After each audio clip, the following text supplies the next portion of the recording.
So clients have been asking us what is coming with the new changes regarding eCTD 4.0. So first, let's kind of understand what is eCTD 4.0. It serves as a more harmonized expansion of the current eCTD format. It will offer flexibility, enhanced life cycle management, and document reuse across applications that are housed within the same health authority. It's looked at as uncharted territory. I like to think of the progression that has occurred regarding electronic submissions as we've moved from paper to electronic is almost an analog to digital. And then with the upcoming transition from eCTD 3.2 to eCTD 4.0 as being a digital to nano experience. So with eCTD coming up to this new transition of 4.0, what are the differences? That's the kind of the questions that we as regulatory operational professionals have been asking, as well as our clients. So I kind of wanted to highlight some of the big differences that definitely have been discussed amongst those of us within the industry. I want to kind of circle back to a topic I mentioned previously, document reuse. We will be able to achieve this where applications are submitted within the same health authority.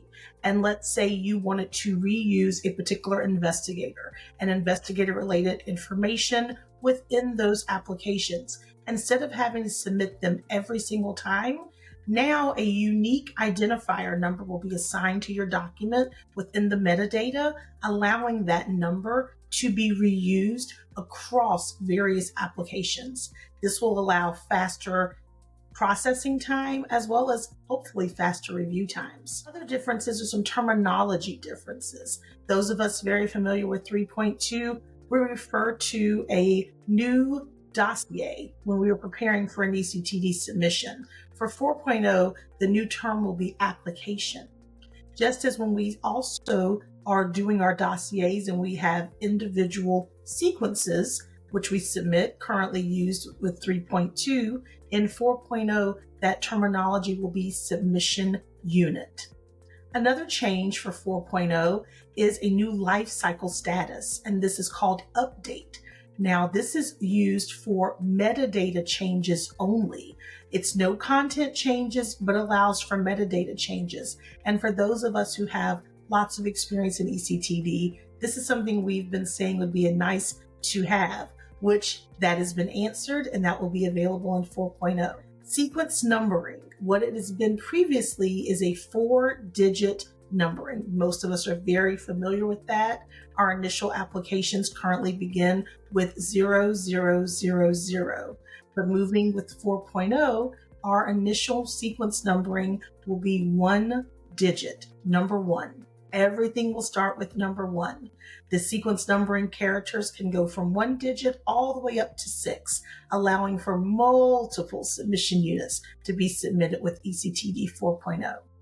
Another change, very well known for those who are familiar to submitting to the US FDA, no more study tagging files. This will allow a more harmonized representation of eCTD that maximizes what we see in other health authority regions. Veristat is looking forward to working with you and your organization towards your regulatory needs. As many of us have known in the regulatory space, eCTD 4.0 has been discussed for years as a theoretical realization, and now we are moving towards that actuality. Here at Veristat, we have a host of regulatory professionals who would love the opportunity to engage with your organization and your marketing application needs, whether those needs are with eCTD version 3.2 or version 4.0. The regulatory professionals at Veristat would love the opportunity to speak with you.